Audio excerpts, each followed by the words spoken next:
beginning and end of the final season of Andor, I've been seeing a very peculiar conversation taking place. This is a very good question because I've been asking myself the same question. And the question is why we are stuck in the Clone Wars era. Season 2 of The Mandalorian was a huge hit for the Disney Channel streaming platform. It motivated them to connect a lot of characters that were lost in the Clone Wars series and Rebels into the main storyline, aka the Filoniverse. Years progressed, we didn't see any content outside of the one Kylo Ren comic book in relation to the sequel trilogy. Even when they introduced the Tales of the Jedi, it took us back to the Clone Wars. Something I predicted a few years ago, that eventually everybody will start to get frustrated with seeing the same exact characters being reintroduced over and over again. But why is this happening? The answer is very simple. Killed their only cash cow character, Luke Skywalker. Of the expanded universe characters, Luke Skywalker remained one of the most important characters to the Star Wars franchise. It's the character that unites everybody, that all agree is the good guy, and he's working on changing himself to change the world and make it a better place. There's a lot of characters that fall into this trope. Naruto from the Naruto franchise, Goku from the Dragon Ball Z franchise, Aang from the Avatar. They always have a huge fan base behind them because they gave us the hope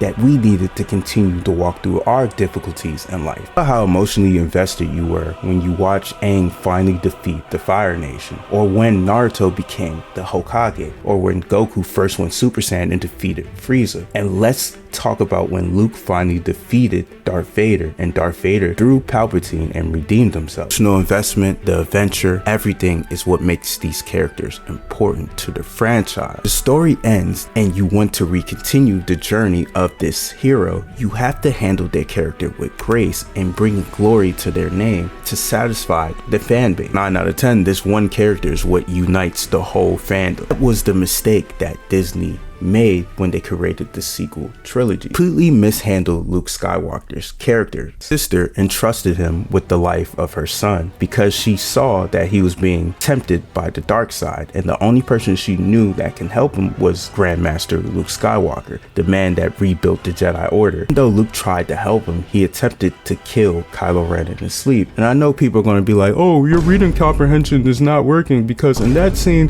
he slipped to the dark side. And I agree, but Luke conquered this way of thinking in Return of the Jedi when he cast down his lightsaber and said, "Nani?" So you mean to tell me this man regressed back to the same character he was in The Jedi? So let's say we go with your argument, saying that something could have changed Luke Skywalker to make him believe that Kylo Ren needed to die. You can't bring back a fan favorite character and not explain why they changed completely into a different person. You need comics, books, TV series that would help expand on Luke Skywalker and his journey of becoming a Grand Master and why he failed Kylo Ren. See, that's what we didn't get from Disney because they wanted to get away from Luke Skywalker's character and create their own, Rey Skywalker. But it gets even worse because Legends exists. See, Legends expanded on Luke Skywalker's character similar to George Lucas's vision. The whole Legends book list of everything that took place after the Return of the Jedi up to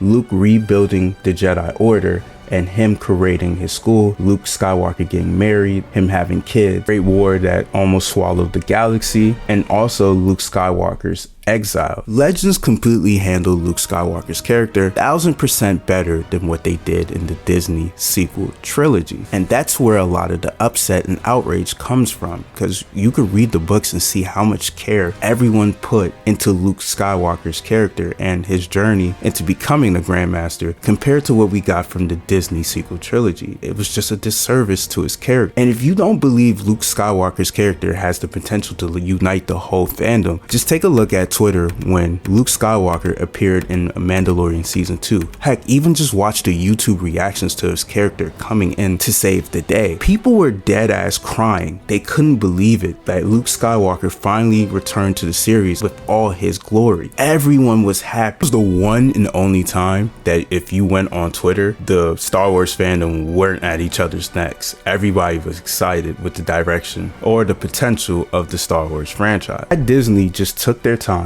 and expanded on Luke Skywalker's character similar to Legends, the fandom would have been prepared for a new character like Rey to take over and continue the journey of the Jedi. This one character has left the Star Wars franchise in shambles because they're trying to find a new character that's going to move the series forward. They're unsure. They've been playing it safe by giving us the same characters over and over again from the Clone Wars and Rebels. They know these Clone War characters have a huge fan base, so if they just continue to out these same characters, that we'll still reinvest. But this leads us to the second reason why we're stuck in the Clone Wars era. Disney doesn't have faith in the sequel trilogy characters to continue to move the franchise forward. Yes, I know Rey's getting her own movie, but it's been 7 years. I can't even count on one hand how many comic books, TV shows, or toys that we have received from the sequel trilogy. Can't name me a single animated show that shows any of Rey's journey after The Last Jedi, before The Last Jedi, before The Force Awakens. We have absolutely nothing from that time era. Lack of material from this era just proves that Disney doesn't believe Rey Skywalker's character. This is why during the last 7 years, we just been getting Clone Wars era, Rebels era, post Return of the Jedi era. We keep getting that era shoved down our throats because that's what's safe and comfortable for the corporate bigwigs. And just think about it. Say the Rey movie comes out and it flops or doesn't do well or isn't received well. What do you think is going to happen? They're going to shelf that era up again and go back to the drawing board to think of something new to add to the table. How many stories are you going to give us of Ahsoka, Ventress, Count Dooku, Yoda, Mace Windu, Anakin, and Obi-Wan before the fans just give up? He is currently stuck in probably one of the weirdest spots I've ever seen a franchise be stuck in, and it's to retcon the sequel trilogies, disrespect all the hard work that everyone put in to create those movies and the actors, and just act like it never existed, or continue to walk down this path of trying to push through the backlash and create new characters that's going to bring new fans in and rebuild the Star Wars franchise. To me, after Ahsoka season 2, I feel like they're just going to continue to beat the dead horse. It's kind of over for Star Wars, and it's sad because I'm a really big Star Wars fan. Anger is not the way of a Jedi. They need real writers in that room, real people that have a real vision, and maybe they can make something shake. Congratulations, team, on the successful release of our 10,000th Star Wars film, Dan Solo. The epic story of Han's seventh cousin, twice removed. But as of right now, I think everyone is slowly tuning out of Star Wars, because are we really going to get behind the Rey Skywalker movement after everything that happened in The Last Jedi and The Rise of Skywalker? No. So that's it for the video. Like, comment, subscribe, and let me know what you guys think down in the comments. This is my first Star Wars video, and I'm out.